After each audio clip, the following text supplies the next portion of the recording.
ساڵتان لەبێت بینەرانی کورسات نیوز مناوڕە تۆفیقم لە ئەڵقێمشەی پانۆراما پێتانگەیشتنەوە بۆ قسە باسکردن لەسەر موشکبارانکردنی هەولێر وەک پێشهاتێکی نوێی سەربازی و سیاسی لە ناوچەکەدا. هەمومان دوێنێ شەو بینیمان لەسەر شاشەی تیڤەکان کە هێرشی موشەکی کرایە سەر پایتەختی هەرێمی کوردستان شاری هەولێر. یەکێک لە گروپە توندڕەوەکانی ناو حەشدی شیعی کە سەر بە شیعەکانی عێراقە بەرپرسیارەتی خۆی ڕاگەیاندووە لەو هێرشە موشەکی کە کراوەتە سەر شاری هەولێر. موشکبارانکردنەکە فڕۆکەخانەی هەولێر و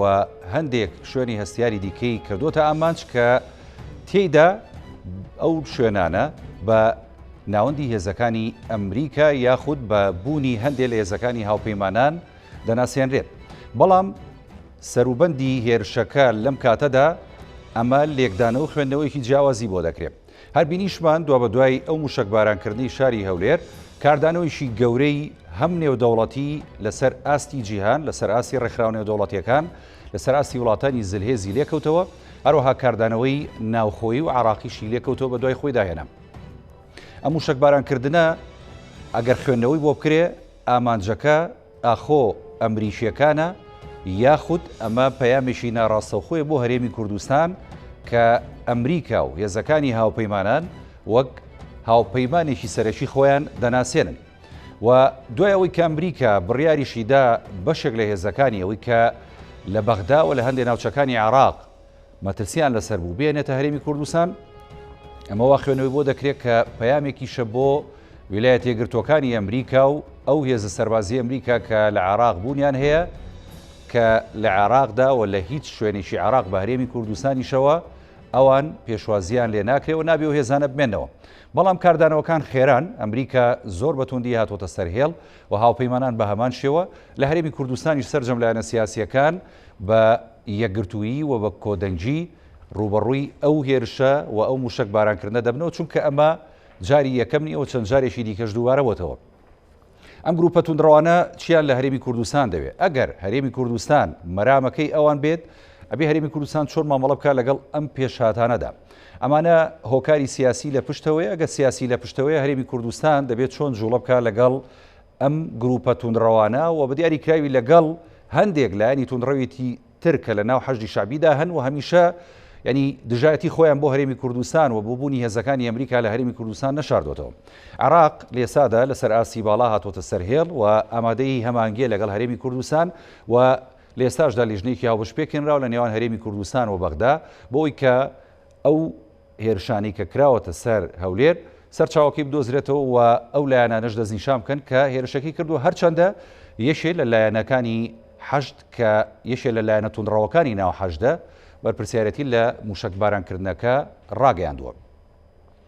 ئەم شەو گفتوگۆکەین لەسەر ئەم تەوەران و کۆمەڵی بابەتی دیکە بە میوانداری هەرێک لە میوانە بەڕێزەکانم کاک ڕەشاد گەڵاڵی شارەزای کاروباری سەربازی کە لە شاری هەولێر لەگەڵمانە ستاو دەبێت. کاک ڕەشاد هەروەها کاک سەلاح باپیری چاودێری سیاسی جەنابیشان بەمان شێوە لە شاری هەولێر لەگەڵمانن. سەرەتا گەر لە کاک ڕەشاد گەڵاڵی دەست پێ بکەم وەکو شارەزایشی کاروباری سەربازی بەگشتی خوێنەوەتان بۆ ئەم پێشهاتە مەترسیدارە چییە کە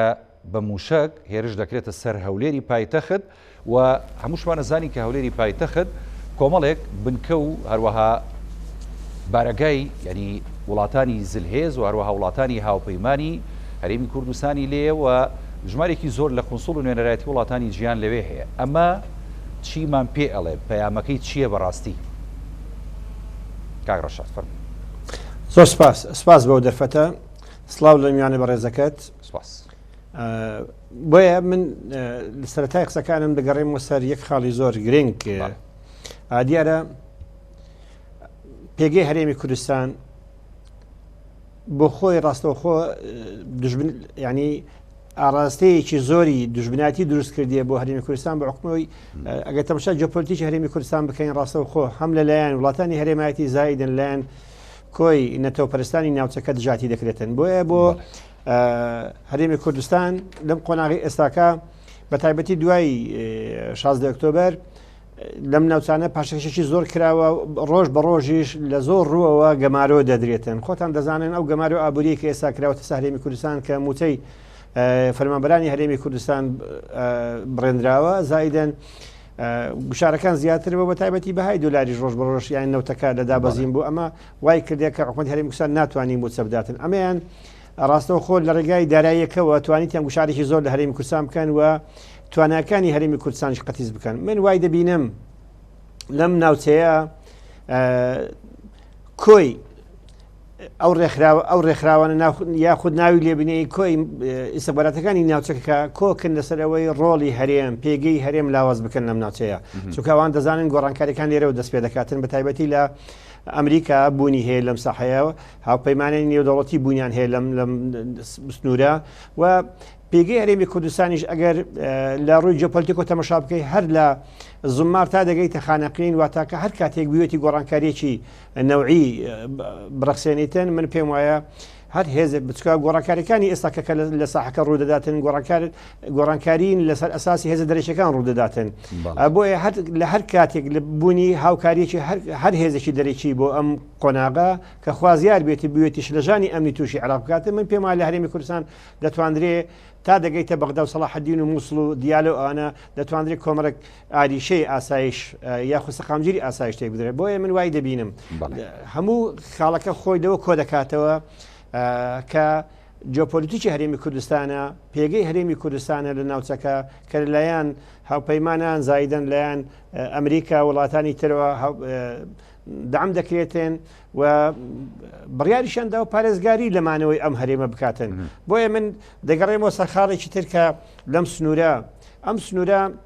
بمانەوە نەمانەوێ ئەگەر 150 خاکمان لە دەستدابیتن لە ڕابردوو بەڵام زمینە لەبارە لە بۆی ئەو سیاستە سەوتەی ئێستا کە ئێران لە عێراق پەیڕەوی دەکاتن لە بەدامکردنی شیعە و فرامۆشکردنی ڕۆڵی هەردوو پێکاتی سەرێکی لە عێراق ئەمەنەوا دەکاتن ڕۆژ بە ڕۆژ ئاریشە ناسەقامگیری ڕوو لە عێراق بکاتن ئەمان ینی ئەوە وەکو تەزیرێکە وەکو ناردنە دەرەوەیکی گوشارەکانە یا خۆ کێشەکانی خۆیان بۆ هەرێمی کوردستان دەیانەوێت لە بڕۆوە بەڵام ئەوەی من لە قسەکەی هەم زەنابی شت و بینیم کە هەم بەیانەکەشم بینی کە یەکێک لەو هێزە چەکدارانەی کە عەشتەکان کە ینی خاوەنداریەتی خۆیان ڕاگەیان لەم کارە بەڵام من ئەوەی بەیانەمەکەی بەرپرسیارەتی خۆیان ڕاگەیاند و سەیری بەیانەمەکەی هاوپەیمانانیشم کرد باز دەکاتن دەرێ ئەم کاتۆشانەی کەوتونتن نزی بارەگاکانی مە و کە زیانی جانیش پێگادین 5 کیلۆمەتر و نیو دوورە لە دووربەکە لە ئێمەی دەرێ بعدی ئەم زۆر نزیک بووە بۆ ئەوی تر دەرێ زیاتر لە 8 کیلۆمەتر تا 9 کیلۆمەتر بووە واتە لە هەردوو حاڵەتەکە و هەردوو حادەتەکە ئەم بەیان نامەیە یاخود ئەم وتەبێژەی ئەم حەشدەیە کە قیادێکی حەشت بووە باسی کردیە دوور لە ڕاستیەوە ئەگە 8 کیلۆمەتر بی واتە لە نیتاقی چوارچەوەی هەولێر دەرنەچووە ئەمە سارێکی پیشاندراوە سارێکی دووتەنیە کە باسی ئەماش دەکات کاتوشای لەسەر بووە لێرە ئەو ڕاستیەمان تێدەگەینیتن ئێمە ئەگەر بمانەوێ بنەبڕی ئەم دەستانە بکەین کە دەیانەوێ سەقامگیری ئاسایش ئاشتەوایی بەیەکەوە کارکردن تێک بداتن لە هەرێم ئەوی دەوێتی شلەژانی ئاسایش تێک بدە لە پایتەختی هەرێم یەک ئاراستە کارکردن هەیە ئەویش دەتوانیتن بنەبڕی ئەم دەستەیە بکاتن ئەویش بەیەکەوە یەک ئاراستەی کارکردنە کە بەیەکەوە بەداخەوە ئەم یەک ئاراستە کارکردنی تاکو ئێستاکە ئێمە ئیرادەیەکی بەهێز نییە بۆی بتوانیتن بێک ئاراستە کار بکرێتن بۆی کاری بەیەکەوەی فراهەم بکرێتن بۆی بتوانرێتن زاڵبی بەسەر هەموو ئەو کێشە و گرفتان و هەموو ئەو کێشە دەستکردانی کە ڕۆژانە دەیانەوێت بۆ هەرێمی کوردستان و بۆ سیاستی هەرێمی کوردستان پەیڕەوی بکەن بۆیە من لەم کاتی ئێستاکە هەموو چاوەکان لەسەر هەرێمی کوردستانە من داوا لە سەرکرداتی سیاسی کورد دەکەم دەستبەرداری ئەو تموحە حزبی و تموع زاتیە کەسیانی خۆیان بن بگەڕێنەوە سەر ئەو عەقڵە ئەو منتەقەی کە کاری بەیەکەوی داهاتوێژی گەشتر و بنەمای کارکردنی بەیەکەوەی داهاتوێژی باشتر بۆ هەرێمی کوردستان و بۆ ئاسایشێکی بەرقەراریش لە هەرێم و سەر تا سەری هەرێم زایدن بۆ پایتەختی هەرێمیش دروست دەکەن. زۆر باشە کاک ڕەشاد دەست خۆش بێ دواتر دێمەوە ینی لەسەر پەیوەندی نێوان لایەنە سیاسیەکان و کاردانەوەکان بەرامبەرم ڕووداوەنە زیاتر لەوە گفتوگۆکەین بەڵام باچۆنای کاک سەلاح باپیری چاودێری سیاسی کاک سەلاح و کاک ڕەشاد ئاماژەی پێدا ینی ئەم هێرشانەی کە دەکرێتە سەر هەرێمی کوردستان و زۆر جار ینی ئەژبینین باشکرا زۆرێک لەلایەنە شیعەکانەوەی کە توندڕەون و لە حەشدان ینی ئەویان نەشاردۆتەوە دژایەتیان بۆ هەرێمی کوردستان و بۆ مانەوەی هێزەکانی ئەمریکا لەم ناوچەیە بەڵام ینی ئەگەر ئەوان ئامانجیان لاوازکردنی هەرێمی کوردستان و قەواری هەرێمی کوردستان بێ ئەمڕۆ ئێمە ئەمەمان بینی کە کاردانەوە جیهانیەکان و نێودەوڵەتیەکان و هەرێمیەکان و ناوخۆیەکان و تەنانەت عێراقیەکانیش پێچەوانی ئەمە بوو چکە ئەوان هەمیشە پێداگریان کردەوە لەسەر ئەوەی کە ئامادەن بۆ پاراستنی هەرێمی کوردستان. خوێنەوەی بەڕستان لەو بارەوە چییە کاک سەلاح؟ شەو باش سڵاو لێەوە سەرجەم بینەرانی کورسات نیوز و لە هەر شوێکی دنیاەوە بە خێرات نیوانە بە ڕێز کەشان دەکەم. وڵا سەبارەت بەم ڕووداوی کە شەوی ڕابردوو کە لە سعات 9 شۆ بەولاوە هێرش کرا سەر پایتەختی هەرێمی کوردستان بە موشکبارانی چەند ناوچەیەکی شاری هەولێر کراوە هەروەها هەم ئەم هێرشە بۆ هۆی ئەوەی کە بۆ برینداربوونی چەندین کەسی هاوڵاتی و هەر چەندین خەڵکی تریشەوە هەم لە خەڵکانی ناو پێگەکانی نێودەوڵەتی و باوەڕمە وڵات ئەو بەشێکە ناو فڕۆکەخانی نێودەوڵەتی هەیە کە بەشێک لە هاوپەیمانانی لێ برینداربوونی سەربازێک و یاخۆ بەڵێندەرێکی هەم لە ناو ئەوانەوە.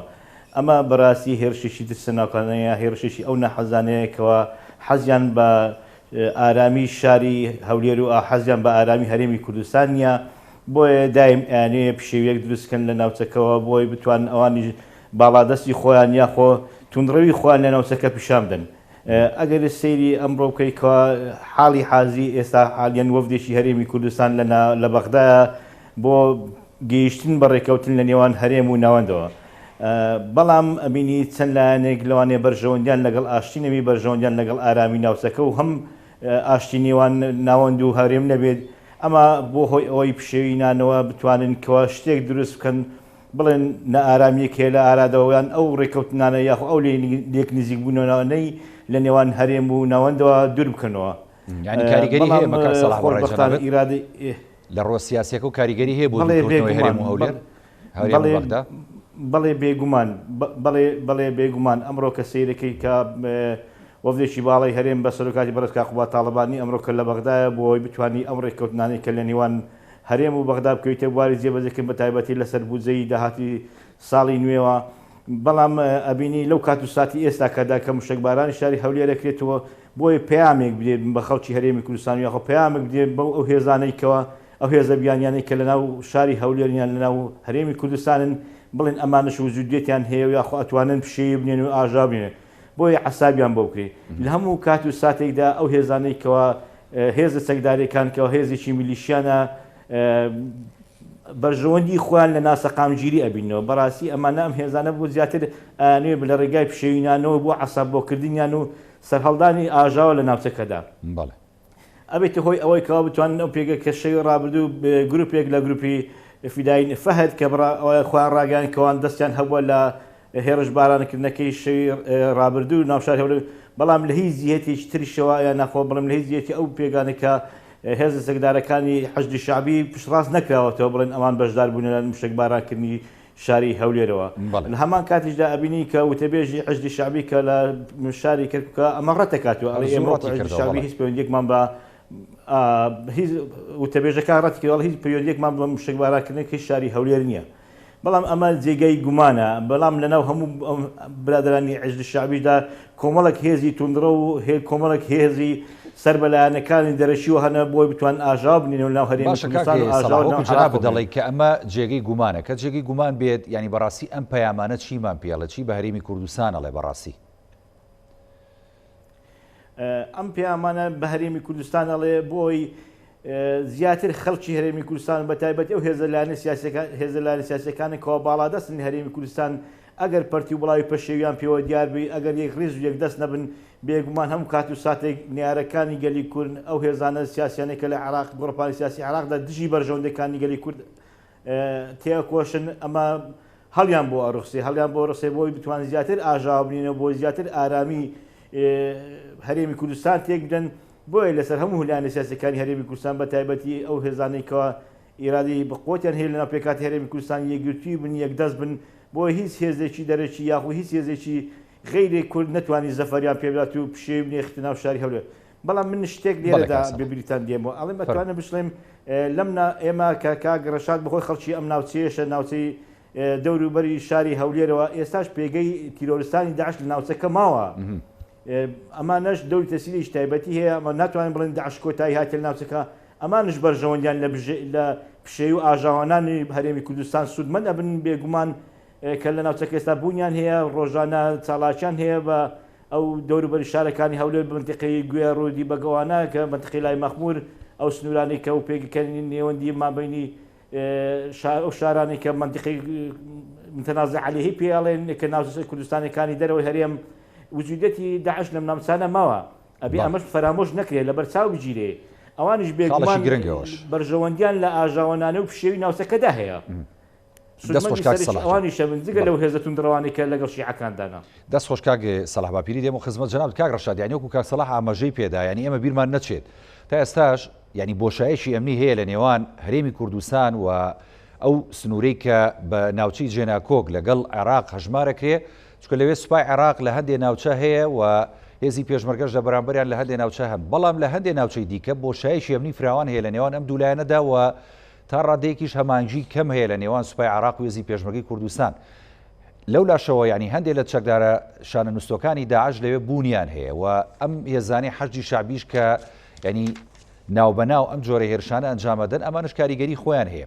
ئەو بۆشایە ئەمنی کە هەیە لە نێوان هەرێمی کوردستان و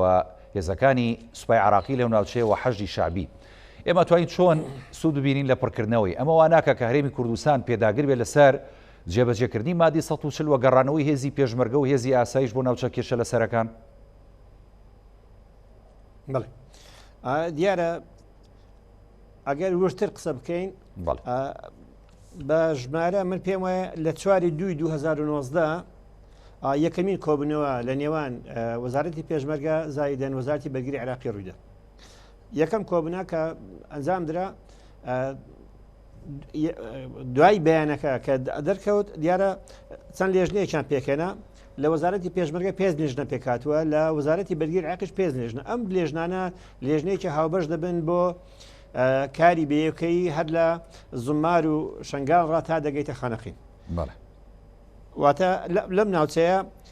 بۆ پڕکردنەوەی هەموو بەبەستەکەش لە چ بوو لە ڕەبیعا واتە لە زمار و لە ڕەبیع ڕاهەتا دەگەیتە خانەقین بۆ پڕکردنەوەی ئەو بۆشایە ئەمنیە بوو یەکێک لە ئاماجەکانی تری ئەوە بوو کە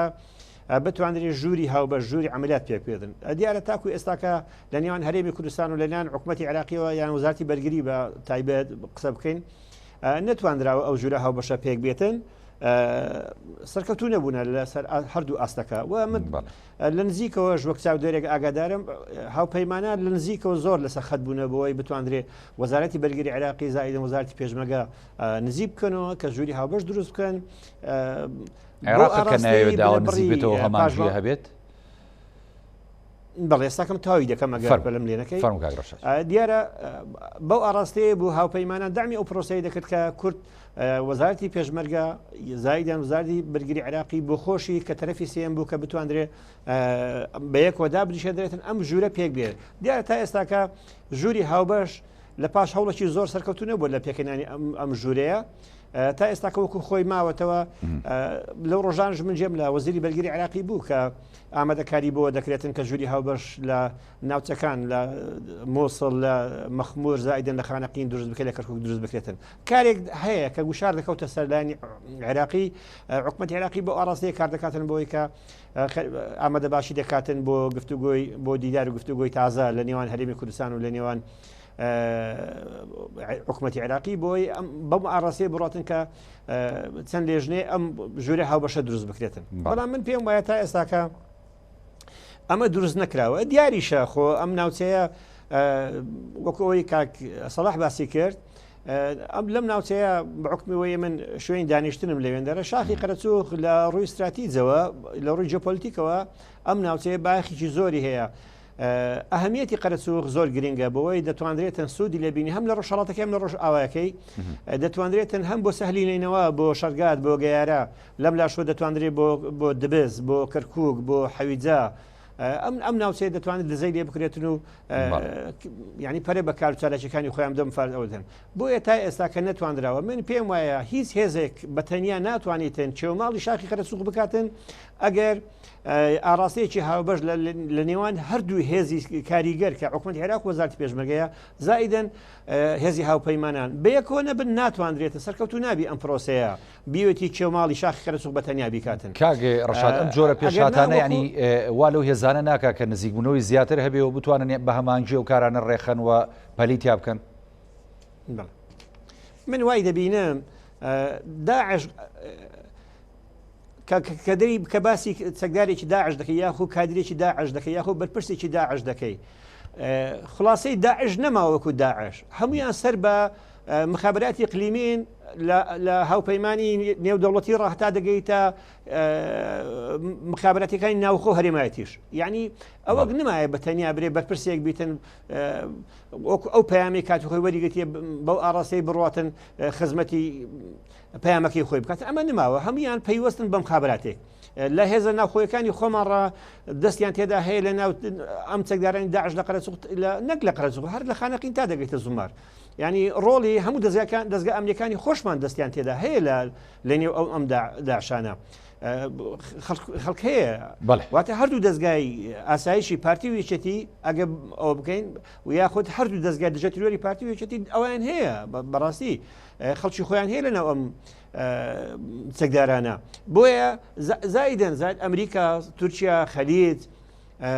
مخابراتی عێراقی ئەمانە هەموو هەر کاتێک بەرپرسێک بێتە بەرپرسێکی داعش بێتە ئەم سنوورەیان لە هەر شوێنێک بیتن کە زانرا پەیوەزنی بە مخابراتی نێوخۆ و هەرێمایەتی بەم سۆگەری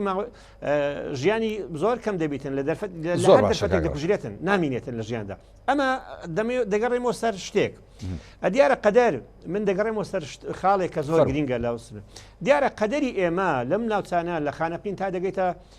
زمار قەدرێکە بەڕاستی ئەم قەدرەوای کردووە بە درێژایی مێژوو کورد هەر پاشەکشەی کردووە و تا گەیشتۆتە مەخموری ئێستا مەخمور بوویتە سەنگەری پێشەوەی پاراستنی پشتێنی ئەمنی پایتەخت تا قەرەچوو ئێستا قەرەچوومە کە پێشمەگە تا ئێستاکە لەسەوێ ئەوەی من وای دەبینم بەدەر لە ویستی ئێمەیە ئەگەر بمانەوێت پێناسەیەک بکەین لە نێوان قەدەر و چارەنووس ئەوەیە قەدەر سەپێنراوە بەسەرماندا ناشتوانین بەڕاستی هیچ شتێک بکەین ئەم قەدرە چەسپاوە بەسەرماندا هیچ گۆڕانکارێکی تێدا نییە ئەگەر بینە سەرەوەش بەڕاستی بمانەوێت نەمانێ ئەگەر قەدەر سەپێنراویتێن بەسەر ڕووداوەکان ئەوی تر 6 ساڵ زیاتر ئەم ناوچەیە ڕوبەڕووی گەورەترین تعریب گەورەترین پرۆسەی تعریب دەرکردن ڕاوەدوون بەڵام ئاخر کاگێ ڕەشادیانی ئێستا خاڵەشی دیکەی خۆشبەختی ئەمەگەر قەدەرەکەمان ئاوە بێ ینی ئێستا ئەوەی کە ئەمڕۆ بینیمان هەم کۆبوونەوەی ئەنجومەنی ئاساییش هەم ینی نوێنەرایەتی زۆرێک لە وڵاتان کە لە هەرێمی کوردستان بوونیان هەیە هەم ینی زلێزەکانی دنیا ئەمریکا و بریتانیا و کەنەدا و فەڕەنساوانی ئەمانە هەموو ینی پاڵپشتیشی توندیان بۆ هەرێمی کوردستان دووپات کردوتەوە و هەمیشە دەڵێن ئێمە یەکیشین لەوانەی کە وەک هاوپەیمان لەگەڵ هەرێمی کوردستان بەردەوامە بین و دەمانەوێت قواری هەرێمی کوردستان پارێز سپاس دەکەم کاک ڕەشاد کاک سەلاح یعنی لەسەر پاراستنی قواری هەرێمی کوردستان و ئاسایشی هەرێمی کوردستان تا چەند ینی ئەم جۆرە هێرشانە کاریگەریە بێ بۆ سەر بچووکردنەوە و لێدانی قواری هەرێمی کوردستان ئەگەر وایە ئێمە دەبێ هەنگاوی دوای ئەممان چی بێ بەڕاستی وەکو هەرێمی کوردستان لەگەڵ لایەنەکانی هاوپەیمانمان بڵێ ئەگەر بێت و سەیری ئەم ڕووداوی شەوی ڕابردوو بکەیتەوە بەهۆی مشک بارانکردنی شاری هەولێرەوە وای کرد دیسان لە خەو هەڵستانێکی دیسان لایەنە سیاسەکانی هەرێمی کوردستان لەخۆوە خەبەر بێنەوە ئەمە وای کردووە کە ئەوان هەموو کات و ساتێک هەرێمی کوردستان لە بەردەم مەترسیدا لە بەردەم هەڕەشەکردنی هەم دەوروبەری ئەقلیمدا هەم لە هەڕەشەکردنی ئەو هێزە نەیارانەی کەوا چاوێن بە ئازادی خەڵکی هەرێمی کوردستان هەڵناوی لە بەردەمیاندایە بۆیە زیاتر پێویستە چاوکراوەتر بن زیاتر ئەو هێزە سیاسیانەکە لە هەرێمی کوردستان یەکدەنجی خوارڕێک بێخنەوە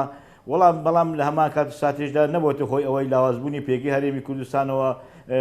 ئیدانەکردنی ئەم هێرشەی شەوی ڕابردوو کە لەلایەنە وڵاتە زلهێزەکانی دنیا بە تایبەتی ئەمریکا و بەریتانیا و UN کەوا ئیدانی ئەم هێرشە تیرۆریستیان کرد بەڵێنی خوان دووپات کردەوە کەوا زیاتر لە هەرێمی کوردستان بینەوە درێژە بە پەیوەندەکانی لەگەڵ هەرێمی کوردستان و زیاتر بەرفراوانتر بکرێت و بۆی زیاتر هەرێمی کوردستان لە پێگە و سەنجی خۆیدا بمێنێتەوە بەڵام لە هەمان کات و ساتیشدا ئەمڕۆکە بینی بەرژەوەندێکی نێودەوڵەتیش کەوتۆتە ناو هەرێمی کوردستانەوە بۆی زیاتر چاوکراوەتر بن زیاتر ئەو وڵاتە زلهێزانی دنیادا لە هەرێمی کوردستان بوونی خوان بسەپێنیان بوونی خوان لە ناوچەکەدا بمێنەوە باشترین پێگەشت بۆ لە ناوچەکەدا هەرێمی کوردستانە بێگومان. من زیاتر ئەتوانم خەڵکی هەرێمی کوردستان دڵنیا بکەمەوە زیاتر ئەو خەڵکانی کە لە هەرێمی کوردستانژن بە هیچ شێوێک هەتاکو وەزع ئاوا بێت و دنیا لە دنیادا ما بێ پێگەی نێودەوڵەتی یا پێگەی وڵاتە هێزەکانی دنیا بە تایبەتی ئەمریکا هەرێمی کوردستان چۆن ناکات و پشمان تێ ناکات. ناڵێم هەر لەبەر چاوەڕەشەکانی ئێمەی خەڵکی هەرێمی کوردستان و لەبەر بوونی قورسایی خوان و لەبەر بەژەوەندیەکانی خۆشیان بێگومان پشت لە هەرێمی کوردستان ناکەن. ئەمە شتێکی دڵخۆشکەرە بەڕاستی لە خەڵکی هەرێمی کوردستان کە هەرێمی کوردستان بە تەنیا نامێنێتەوە. بەڵام ئەبێ خۆشمان بە تایبەتی بەتای ئەو لایەنە سیاسیانەی سلهێزانی کە لە هەرێمی کوردستان و جوودەتیان هەیە بە تایبەتی یەکێتی نیشتیمانی کوردستان و پارتی دموکراتی کوردستان دوو هێزی سەرەکی کەوە ناوچەکەدانە هێزی سەکداریان هەیە هێزێکی بەوتیان ماوەکی باشە لە حکومڕانی هەرێمی کوردستانەوە بۆی بتوانن زیاتر هەماهەنگی هەبێ لە نێوانیاندا زیاتر یەکگرتووی خوان بەرامبەر نێرانی گەلی کورد پیشان بدەن زایدن هەموو ئەو هێزەکانی تری شۆزگە لە یەکێتی و پارتیەوە کاگە سەلاح ئەمە خەڵکی گرنگە تو ئاماژەی پێدەی ئەم هەمانگیەوە ئەم لێک نزیکێ لە نێوان یەکێتی و پارتی و لایەنەکان بەڵام لەوە گرنگتر ئەوەیە ئێمە چۆن ینی ئەم پشتیوانیە نێودەوڵەتیە بەکاربێنینەوە بۆ بەرژەوەندی خۆمان لە هەرێمی کوردستان و پاراستنی خاوارەکەمان بەڕاستی. بڵێ ئەمەش بێگومان ئەگەڕێتەوە سەر خۆمانەوە ئەگەر ئێمە لە ناو خۆمان پەرش و بڵاو بین و لە ناو خۆمان یەکگرتو نەبین بێگومان ئەمانیش پشمانتیەکەن. بەڵام هەر کات و ساتێکەوە هێزە سیاسەکانی هەرێمی کوردستان یەکگرتووی و یەکدەست بن بێگومان هەم نارەکان و هەم دۆستەکانش حسابت بۆەکەن. ئەمە شتێکی نێودەوڵەتی ئەمە شتێکی پراکتیکی دنیاییە هەر کاتێک خۆت بە قۆت بی خەڵک حساب بکە. بەڵام ئەگەر خۆت بە زەعیفی نیشاندا بە تاکڕەوی بە تاکلایەنە کارەکان دراپەڕاند و توانی دەور و پێگەی خۆت بینی بێگومان ئەمانش لەو کات ساتە پشت تیەکەن و بەرژەوەندەکانی خوان زیاتر فەرامۆشەکەن لە ناوچەکەدا. بەڵام یەکگرتووی هەرێمی کوردستان یەکگرتووی سیاسەکان ئەمە واکەوە زیاتر پێگەی کورد بە قوت بی بۆ زیاتر واکە وڵاتانی ناوچەکە وڵاتانی ئەقلیم و وڵاتانی جیهانی حسابت بۆ بکەن و هەماهەنگیت لەگەڵ بکەن و بێکڕێزی یەکدەستی ناو خۆیانەوە. ئەبینی ئەمڕۆکە کە لە هەرێمی کوردستان پایتەختی هەرێمی کوردستانە پێگەیەکی ئەتوانم بڵێم نێودەوڵەتیە زیاتر لە نزیکەی چل سەفارەت و قۆنسڵیا لەناو هەرێمی کوردستان بوونیان هەیە بەدیان شەریکی عملاقی گەورە لە هەرێمی کوردستان هەرێمی کوردستان بوونیان بە تایبەتی لە پایتەختی هەرێمی کوردستانەوە شاری هەولێر ئەوانش عەزیان لە ئارامیە عەزیان لەوەی کە ئەم شارە هێورتر بیتەوە ژیانی کارمەندەکانی خوانیان ژیانی ئەو هاوڵاتیانی کە لە وڵاتانی بێگانە کە لە هەرێمی کوردستان و بە تایبەتی لە پایتەختەژن ئارامتر بیت و ژیانیان پارێزراو بین. بۆیە زیاتر ئەوانە هەماهەنگی دروست دەکرێت لە نێوان هەم هەرێمی کوردستان و هەم ئەو لایەنانێک کە ئەو وڵاتانی کە لە دەوروبەر و لەناو وڵاتانی دنیا کە بە تایبەتی و زلهێزەکان هەنا بۆ بتوان هەماهەنگیەک کە بێت لە نێوان هەرێمی کوردستان و وڵاتانی دەرەوە. ئەمە وای کردووە زیاتر هەم بەرژەوەندەکانی خوان بپارێزن و هەم پێگە و سوقڵایی قورسایی خۆشیان لە ناوچەکە و لە هەرێمی کوردستان وجودێتیشی هەبێت و پارێزگاری لێەکەن. بەڵام لە هەمان کاتیشدا ئەگەر بێت ئێمە خۆمان یەکگرتو و پەرچوو بڵاو بین ئەوانیش ڕۆژێک لە ڕۆژاندا لێ پشمانتیەکەن و بەرژەوەندەکانی خوان گوازنەوە بە شوێن. بەڵام پێدوانیە لەو ڕووداوانی دوێنێدا ینی ئەو یەکگرتووی نێوان لایەنە سیاسیەکان و ینی بە تایبەتی یەکێتی و پارتی کاردانەوەیشی باش بوو و ینی لێک نزیک بوونەوەیشی زیاتر بوو کە ئیدانی ڕووداوەکەیان کرد بە هەردوو لایەن. بەڵێ بێگومان ئەگەر سیرکە هەر لە شەوی ڕابردوو لەلایەن هاوسەرۆکانی یەکێتی نیشتیمانی کوردستانەوە لەلایەن دەستەی کارگێڕەوە وهەروە لایەن مەڵبەندی سێشەوە ئیدانەیەکی زۆر توندی ئەم هێرش مشکبارانی سا هەرێمی کوردستان کرد و هەروە لایەنەکانی کە سیاسەکانی تریش وەکو هەم ئەو لایەنە سیاسە کە بەشدارن لە حکومەتیان ئەوانەی کە بەشداریش نین لە حکومەت هەموو ئیدانی ئەم هێرشە تێکدەرانیان کە ئەو هێرشە ترسنۆکانی کە لەسەر شاری هەرێمی شاری هەولێر و بە تایبەتی پایتەختی هەرێمی کوردستان بێگومان ئارامی شاری هەولێر لە پێناو بەرژەوەندی هەموو لایەنەکانەوە. ئەمە شاری هەولێر تەنها تەرەفێک نییە هیلایەنێکی سیاسی نییە بەڵکو هەموو پێکاتەکانی هەرێمی کوردستانە بۆ ئیدانەکردنی هەموو پێکاتەکان تێکرای و خەبەر هینانوەیەکی لایەنە سیاسەکانە و هەروە ئیدانەکردنی لە وڵاتانی زلهێز و وڵاتانی دەوروبەر و کەم هێرشان ئیدانەکرد ئەمەش بێگومان دڵخۆشکەرێکە بۆی بتوانن بەرژەوەندەکانی هەرێمی کوردستان بپارێز و چاویان لە بە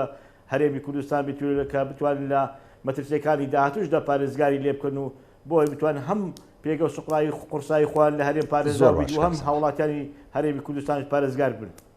دەست خۆش کاک سەلاح. بەڵێ کاک ڕەشادیانی وەکو کاک سەلاحی ژاماژی پێدانی شاری هەولێر و پایتەختی هەرێمی کوردستان بەوەی کە ژمارێکی زۆر لە قونسڵخانە و کۆمپانیا گەورەکانی جیهانی لەوێ و نوێنەری وڵاتان لەوێ بوونی هەیە و هێزەکانی هاوپەیمانان و بنکەی هێزەکانی ئەمریکا لەوێ بوونی هەیە. ئێمە کورد وەک هەرێمی کوردستان زۆر جار خۆشحاڵین بەم بوونەی ئەم لایەنە نێودەوڵەتیانە لە هەرێمی کوردستانە بەڵام دیوێشی دیکەش هەیە و لایەنێکی دیکەی ئەمەش هەیە کە هەندێک جار ئەم بوونە مەترسی دروستەکە بۆ سەر کورد و هەرێمی کوردستان لەلایەن نەیارەکانمانەوە لەلایەنەوە کەسانی کە دژ بەبوونی هێزەکانی ئەمریکا و هاوپەیمانەکانن لە عێراق و لە هەرێمی کوردستان. ئێمە توانین سوود ببینین لە بوونەی ئەمریکا و هاوپەیمانان لە هەرێمی کوردستان یاخود چۆن ئەم باڵانسە ڕابگرین بەڕاستی لەگەڵ عێراق و لەگەڵ هاوپەیمانان و ئەمریکادا لە ڕۆ سەربازیەکەەوە مەبەسمە. بڵێ دیارە لە سەر ئاستی عێراق و ناوچەکە دوو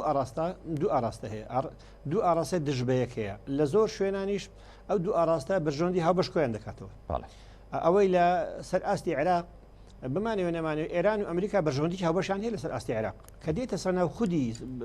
هەرێمی کوردستان دوو ئاراستەیەکە بەدی دەکرێتن. بەڵام دەبی هەم ئێرانیش و هەم زائیدەن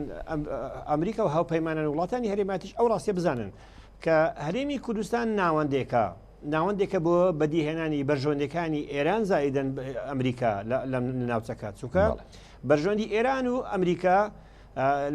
لە هەرێمی کوردستان و ڕۆژاوی کوردستان هەیە لە هەردوو ڕوو هەیە واتە هەم هەرێم هەم ئێران دەتوانێت سوود لە جۆپۆلیتیکی هەرێمی کوردستان ببینی هەم زایدن ئەمریکاش جۆپۆلیتیکی هەرێمی کوردستانی بەکارهێنای بە تایبەتی هەر لە فڕۆکەخانی هەولێر تا دەگەیتە سەر سنووری ڕۆژئاوای کوردستان سوودی لێبینە واتە ئەوەی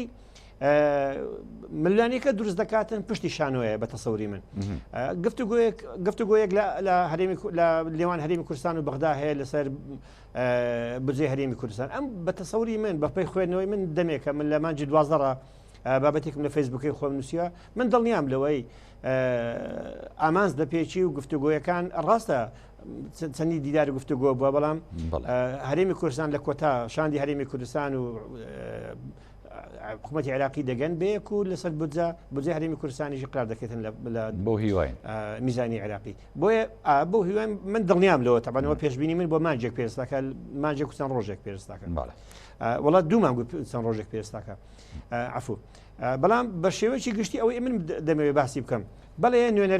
نوێنەراتەکانی وڵاتانی زل هەیە زائیدەن وڵاتانی بەشێک لە وڵاتانی عەرەبی یاخود ئاسیاوی لە ناوچەکە هەیە لە هەرێمی کوردستان هەیە بەرژۆندیشان هەیە بەرژۆندی توجاریان هەیە بەرژۆندی بەشێکن لە ژێرخان لە دروستکردنی ژێرخانی ئابووری لە هەرێمی کوردستان ئەمانە هەمووی وەیە بەڵام ئەوەی باسی دەکەم ئەمە بمانەوێ نەمانەوێت دوو ئاراستەی دژبەیەک هەیە ئێران بە تایبەتی شیعە پێی باشە هەرێمی کوردستان لە سەنگەری ئەمریکا نەبیتن لە قۆناغی ئێستاکە یاخۆت بەشداری گفتوگۆیەکان لەم بەو شێوەیە ئەم وردە کێشانە دروست دەبن بەوەی کە دیاری گفتوگویەکان ئامانزی باشتر بپێکن بە تەسەوڕێمان هەمومیان بەشێکن لە گوشار بەشێکن لەو شانۆگەریانی کە دروست دەکرێتن بۆ بەدیهێنانی ئامانجەکان توانیوێتی ئەکتەرێکی باش بێت لەو شانۆیانی کە وەکو جەناب داماژەی پێدەوە لە پێناو بەرژۆندی خۆیان ئاکتین بکە من پێم وابوو لە ڕابردوو نەماتوانی ینی لە چەند ساڵی ڕابردوو بە تایبەتی لە سەردەمی ڕفراندۆم شکستمان هێنا سەرکەوتو نەبووین لە بەدیهێنانی یاخود لە بەشداری ڕۆڵبینی لە بەشداریکردنیش کارە لەم شانۆگەریە نەماتوانی سەرکەوتوو بین بەڵام ئێستا ئاراستەیەک هەیە دەبینرێت دڵخۆشکەرەکە لە هەرێمی کوردستان دەیەوێتی جارێکی سەر لە نوێ بناغەیەکی بەهێزی دۆستایەتی هاوپەیمانەتی یاخود دروستکردنی پەیوەندیکی تۆکمەتر دروستکاتەوە کە لە ڕابردوو من پێم وایە لە نێوان حزب و لایەنە سیاسە شیعەکان زائیدەن هەرێمی کوردستان بەتایبەتی لە نێوان یەکێتی نیشتیمانی کوردستان و شیعەکان لە ڕابردوو بەهێزترین پەیوەندی هەبوو بەڵام ئەم پەیوەندیانە کاڵ بووە بە تەسەوری من ئێستاکە لەلایەن هاوسەرۆکانەوە ئێستاکە هەنگاوی باش جدی سویتە پێش بە ئاڕاستی دروستکردنەوەی ئەم پەیوەندیانە یاخود دروستکردنەوەی متمانە لە نێوان شەقامی شیعە بۆ هەرێمی کوردستان بۆ کورد بۆیە من دەگەڕێم وەستا ئەوە هەموو ئەوانە ئەو ئاراستانی ئێمە دەیبینین من بەسملەوەیە واتە هەموو لایەکان سەیری تۆ هەر بۆ نمونە سیرکە چونکە کە باسی ئرهاب دەکەی باسی کاری تۆرستی دەکەی ڕبتە بە کۆمەڵک هەنگاو تورکیا 40 کیلۆمتر داخلی هەرێمی کوردستان بووە ئەمە بتەوێنێتەوە بەشێکە لە دروستکردنی ئەم ئاژاوەیە ئەم بەشە ئەم هاتنە ڕاستەوخۆ بەشێکە تهدیدی شنگال دەکاتن ئەمە ڕاستەوخۆ دژ بە بەرژۆندەکانی شیعەیە بە تایبەتی حەشدەکان کە هەتا ئێستا چەند لیوایەکیان ڕەوانی شنگال کرد بۆی کە دەستی تورکیای نەگاتێ و تورکیا نەتوانێت کاری بکاتن ئەمانە ئەم ڕاستە دژبەیەکانە لەسەر ساحەی ئێمەیە ئەمە زۆر خەتەرە هەرچەند پێمان بکرێتن ئێمە بتوانین شەڕ لە خۆمان دوور بخێن و لە خاچی پیرۆزی نیشتیمان و لە نێو ملەتی خۆمان دوور بخینەوە هێشتان کەمە بۆ آخر کاگ ڕەشاد وەکو جەناب بدوتە ینی قەدەرەکەی کورد وایەتی خۆت ئاماژەت پێدا ینی قەدەرمان وایە بێ لەگەڵ قەدەرای خۆ تۆلەت هێش من باسی قەدەرەکە بکەم هەر بە باسی قەدەرەکە بکەم من باسم کرد لە نێوان قەدەر و چارەنووس دووشت هەیە هەستەکەم وەکو کۆپڵە شیعری نووسی بێتێ کاگ ڕەشاد ناوڵە هەشتێکە بنووسیە من بۆ خۆم پێم خۆش بوو هەر باس بکەم چارەنووس ئەوەیە کە خۆت دەیخڵقێنی بەڕاستی ینی چارەنووس ئەوەی خۆت دەیخڵقێنی نەک ئەوی بەسەردا فەرز دەکرێتن ئەمەیە گرنگی لەوەدایە کورد سەرکردایەتی سیاسی کورد تا چەند دەتوانیتن شت بخڵقێنی لە هەرێمی کوردستان من پێم وایە لە ماوەی ڕابردوو ئەوەمان لە دەستدا بوو بۆی ئومێد دەکەم لە ئێستا بۆ داهاتوو بینایی ئەوە بکەینەوە جارێش کە کورتوانای سەرکردایەتی سیاسی کورد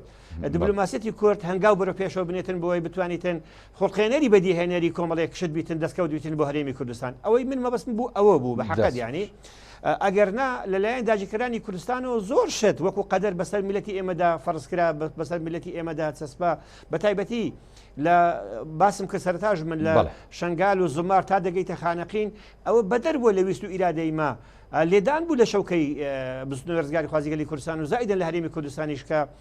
ئەبەم شێوەیە مامەڵە کرا ئەمەش بمانەوە نەمانەوە نەخشە و پلانی هەم هەرێمایەتی هەم زائیدە نێو دەوڵەتی ئەوە بوو کە دەرەنجامی لاساری و زیادەڕۆیی سەرکردایەتی سیاسی کورد بوو بە تایبەتی سەرکردایەتی سیاسی کورد بوو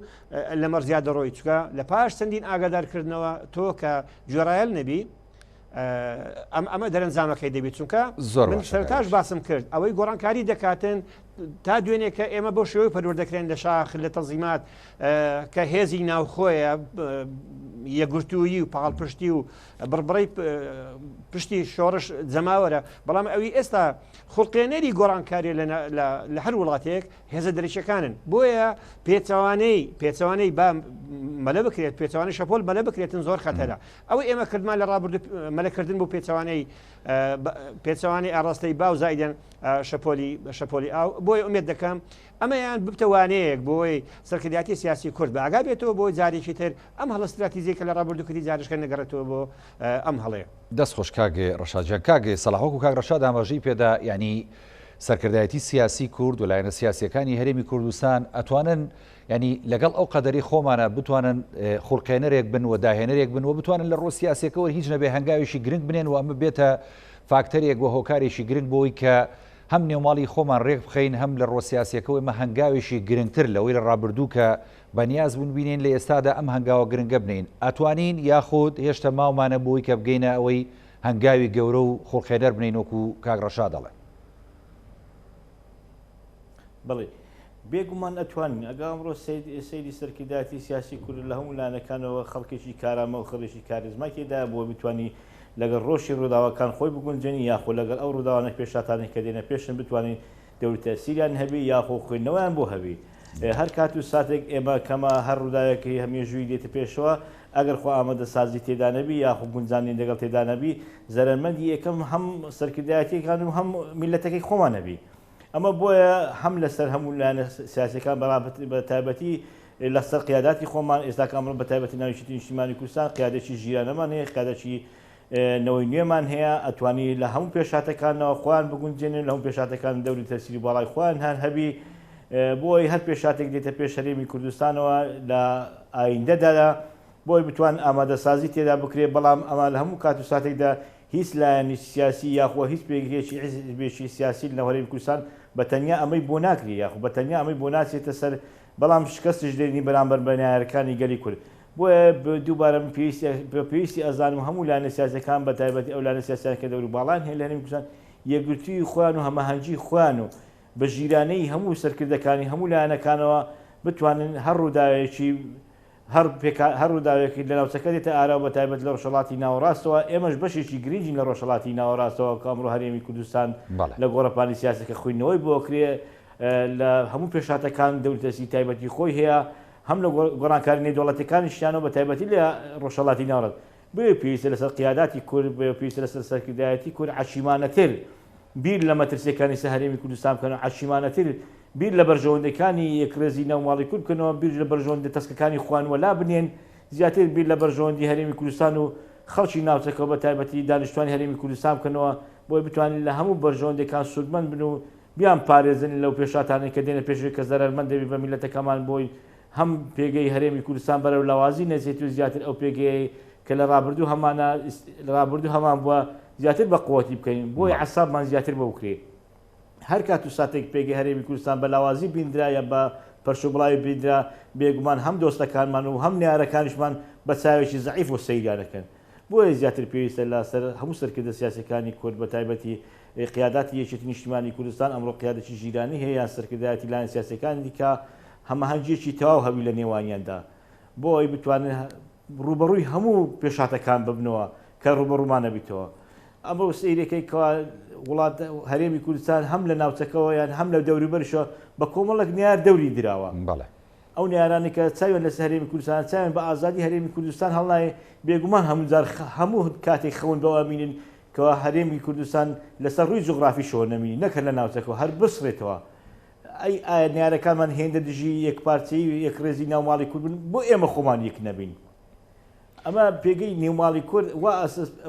پیشانە دەبنەوە لایەنەکان نیارەکان کەوا کوور یەک دەستە هەر کاتی کوور یەک دەست بوو بێگومان هیچ نیارەک و هیچ نەعازی کورد زەفەری ناتوانانی پێبڕی. کاک سەلاح ئەگەر ئەو پێشبینی کاک ڕەشاد وەکو ئاماژەی پێدا بۆ ڕێکەوتنی هەرێمی کوردستان و بەغدا بێتەدی و ئێمە ڕێبکەوین لە ڕۆسەربازی و سیاسیەکەەوە ئەمە کاریگەریە بێ بۆ هەرێمی کوردستان و بەرەو پێشوونە بێت لە ڕۆسەربازیەکەمانەوە ئەم مەترسیانە کەمە بێتەوە لەسەر قەواری هەرێمی کوردستان. بێگومان ئەگەر سیرکە ئەمڕۆ هەرێمی کوردستان بەدەست نەهامەتیەکی بێبووزەیی ئەناڵینی کە ئەمڕۆ چینی فەرمانبەرانە چینی هەرێمی کوردستان کەوا ماوەیەکی باشە ئەم بووزانەی کە لە بەغدا بۆ داد لەسەری براونیا خۆکەم بۆتەوە وای لێ کردووە خەڵکی هەرێمی کوردستان بە کۆمەڵک مەعاناتەوە بناڵینی لە هەر کات و ساتێکدا ڕێکەوتن لە نێوان ناوەند و هەرێمدا هەبی هەم پێگەی هەرێمی کوردستان پێ بەقوتێبی هەم خەڵکی دانیشتوانی هەرێمی کوردستان ئارامی زیاتریان پێوە دیارەبی. بۆیە هەر کاتێک کە ئێمە لەگەڵ ناوەندی بەغدا ڕێککەوتین یاخو بتوانین ڕێککەوتن بکەین لەگەڵیاندا ئەمە سەرکەوتنیەکە بۆ هەرێمی کوردستان و سەرکەوتنیەکە بۆ ناوچەکەشەوە ئارامی زیاتر دێتە ئارەوە خەڵکی هەرێمی کوردستان زیاتر ئاسوودەی پێوە دیارەبیت و هەم مەعاناتی خەڵکی هەرێمی دانیشتوانی هەرێمی کوردستان لەدەست کۆمەڵک مەحاناتی کەوە لە ڕابردوو تووشی بە پێوە ئەناڵی دەربازیەبی. وەرە هەلەمان کاتیشدا یەکگوتی خاچی عراقیشەوەکە خوان باسیەوەکەن هەمولانەکان بەتەنها بە ناوەندی بەغدا ناکری ئەگەر بێت هەمە هەنجێک نەبی لەگەڵ هەرێمی کوردستانیشەوە بۆ هەرێمی کوردستان فرامۆش بکری و بە هەندێک لایەنێکەوە لە ناو پێکاتی عراقدانە لەوانێ ئارەزوو نەکەن هەرێمی کوردستان ئەمڕۆکە هەرێمێکی بە قووەت و هەرێمێکی فدرالی بی لە ناوچەکەدا بە ئارامی بژی. بۆیە پێویستە زیاتر وەفدی هەرێمی کوردستان کە لە ناوەندایە ئەو لایەنەی کە دەوری تەسیریان هەیە لە حکوومەتی پێکاتی هەرێمی کوردستانشەوە هەماهەنگێکی تەواو هەبی لەگەڵ وەفدەکەەوە بۆ زیاتر ئەو ڕێکەوتنانە ببێنە ئاراوە من قەنەعەتی کولیشمە لە کۆتاییدا هەم وڵاتی یەکگرتوەکانی ئەمریکا و هەم وڵاتانی دنیاش ئێستا هاتوونەتە سەر خەت بۆی بتوانن بە زووترین کات ڕێکەوتن لە نێوان ناوەند و هەرێم بکرێت. ئەمە بەڕاستی کارێکی دڵخۆشکەرە بێتەوە ئەم ڕێکەوتنە کرا زیاتر پێگەی هەرێمی کوردستان بە قوتە بێ و زیاتر عراق بە شێوەیەکی گشتی ئارامترە بێت و نەعەزانی هەم عراق و هەم هەرێمی کوردستانی. کاک سەلاح دواوتەی خۆشتم پێ بڵێ بۆی کە ئەو ماوەی ئەمێنێتەوە بێن بە کاک ڕەشاد ئەویش دوا پەیامی خۆی بگەێنێ دواوتە لەم بارەوە چییە بەڕێزە؟ من دیاوتم بۆ لە ڕێگەی کەناڵە بەڕێزەکان ئێوە بتوانن زیاتر حکوومەتی هەرێمی کوردستانی زیاتر پێکاتە سیاسەکانی هەرێمی کوردستان یەکدەنگی خۆیان و یەکڕەنگی خۆیان لەبەر چاوی هەموو دنیا بسەلمێننی کەوا کوور یەک دەستە و یەک ڕەنگە هەمومان ئەتوانم بڵێم هەرێمی کوردستان میوان لێک بەلەمداینا. من دووبارەکەم و هیچ لایەنێک بە تەنیا خۆی کیفایەت نییە هیچ لایەنێک بە تەنیا بۆی ناچێت سەرتەهاتایە. بۆ هەر کاتێک هەرێمی کوردستان یەکگرتو یەک دەستبی بێگومان سەرکەوتنی گەلی کوردستان و میلەتەکەش ئاسوودە دەبێت و نیارەکانی هەرێمی کوردستان نەعەزانی گەلی کوردیش بەلاوااستر ئەبیندرێن و زیاتر فرامۆش نەکرێن و بۆ لادا ڕێبرن. دەستخۆش کاک سەلاح باپیری چاودێری سیاسی بەڵێ کاک ڕەشاد ئەتوانی دواپەیام بۆ دواسەرنجی خۆت بگەێنی فەرموو. بەڵێ زۆر سپاس لە ژیانی بە هەر ئەوە دواوتە بیتنیانی بەوەی کە وەکو جەنات باس کرد سەرنجی خۆشم دەردەبڕم مۆزۆ سپاس دەکەم. هەمومان کۆچین لەسەر ئەوەی بەیەکەوە بەیەک ئاڕاستی یان چکە پاراستنی دەستکەوتەکان لە هەرێمی کوردستان من پێم وایە ئەرچی هەموو تاچێکە لە هەرێمی کوردستان ئەگە ئەچی تاک بێ بەمسۆگەریش دەستپێکیش ئەچی سەرشانی هەموو حزبولانە سیاسەکانە کە پێکەوە کۆدەک بن بۆ پاراستنی دەستکەوتەکانی هەرێمی کوردستان بە تایبەتی دەستکەوتە تەسبیەکان لە هەرێمی کوردستان. ئەمەشیان تەنیا بە یەکگرتن و یەک ئاڕاستی هینانەدی یەک ئاڕاستەیی کارکردن دێتەدی ئەگەر ئەمە پێچوانی ئەم ئاڕاستەیە من پێم وایە بەرەو ئاڕاستێکی نادیارمان دەبا هەرچەندە من تا ئێستا ئەم یەک ئاڕاستەیە لە هەرێمی کوردستان یەک ئاڕاستە کارکردنە نابینم بە حەقات یعنی من نایبینم بۆ زانیاریتان لە دنیا ژوایە لە دنیای سیاست لە دنیا حتا تاچی ئینسان کە بۆ خۆی دەوێتی بژی لە ژیان وەکو هاوڵاتیەک لە وڵاتە لە هەر شوێنێک بژیتن بۆ زانیاریتان دەبیست هەر کەسێک ئەوەی لە ژیاندا استراتیژی نەبێت لە ژیانی تاکە کەسی حتا لە سیاسەتیشدا لە ملمانێ و هاوشێشە هەرێماتیەکان بەتاب یاخود نێودەوڵەتیەکان دەبێتە خزمەتکاری خاوەن استراتیژە گەورەکان. من ئەوەی دەیبینم تا ئێستاکە بەڕاستی لە هەرێمی کوردستان غیابی ئەو خەونەیە کوردستان وانەبی کاک ڕەشاد. ئەمە درژ وەکو جەنابەت دەڵێم هیوادارم وانە بیتن ئەمن ئومێد دەکەم هەمومان سەرکردایەتی سیاسی کوردستان و زائیدە حزبولانە سیاسەکان و ئەوانەی کە خەمخۆری ئەو ملتە و نیشتیمانەنا بەو ئاراستە ئیش بکەن لە بەدیهێنانی خەونی گەورەی بەدیهێنانی استراتیژی کورد بن. بۆیە هیواخوازم من هەڵە بم بەڵام ئەوەی من دەیبینم ئەم هاشەیە دەبینم. بۆیە لە ڕابردوو شتێک هەبوو ئێمە گەنج بووین سەرەتای دەستپێکی شۆڕش هەم ئەگەر بەراوردی بکەیت لە شۆڕشی ئەیلول بۆ شۆڕشی نوێش هەموو ئەو کەسانەی بوونە بەشێک لە سوتەمەنی ناو کوورەی شۆڕش دەرەنجامی بوونی نەعەدالەتی نەهاوسەنجی گەندەڵی جیاوازیەکان زائیدەن سەوسانەوەی نێتەوەیی لە ئەوەکان یاکو ڕەگەزی بۆیە چون بوون بە پێشمەرگە چەکی شەرەفیان کردشان بۆ ئەوی بتوانن نیشتیمان زائیدەن نەتەوە ڕزگارکەن بۆ ئەوی ئازادی فراهم بکەن بۆ ئەوەی دیموکراسیەت فراهم بکەن بۆ ئەوەی یاسا سەروەر بکەن. من ئەمن لە تۆ دەپرسم لە هەر کەسێکی ڕۆشنبیر دەپرسم لە کاتێک ڕۆشنبیری کورد یعنی خوێنەواری کورد یاخود حتا عەرەب و تورکمان و مەسیحیش ئێستا لە وڵاتی ئێمن کە ئەمانە بەدی ناکە لە پاش ئەو هەموو گۆڕانکاریە و لە پاش ئەو هەموو ناخۆشەی کە ملەتی ئێمە بەسەری هات بەڵێ کاک ڕەشاد کە ئێستا دەبینن بە هەمان ئەم ئاراستە هەرێمی کوردستان بەو ئاراستەدا ڕۆیە خۆشحاڵی چ ببینن بەسەم هەرێمەدا. بۆیە ئومێد دەکەم سەرانی هەرێم سەرکردایەتی سیاسی هەرێم ئەوانەی کە دەسەڵاتدارن لە هەرێمی کوردستان لە پەرۆشی بەدیهێنانی خەونەکانی کورد بن شۆڕژێرانی کورد بن شەهیدانی کورد بن هەمووەکانی کە تەسحێندا لە پێناو بەدیهێنانی ڕۆژی گەشت بۆ کاک ڕەشاد گەڵاڵی شارەزای کاروباری سەربازی کە لە ستۆدیۆکانمان لە شاری هەولێر لە بەرنامەی پانۆراما لەگەڵمان بێرە سواز بۆ کاک سەڵام باپیری چاودێری سیاسی کە بامان شێوە لە شاری هەولێر و لە بەرنامەی پانۆراما لەگەڵمان بوو. سواز بینەرانی بەڕێز کە ئێوەش تام ساتە بینەرمان بوون. خواتان لەگەڵ.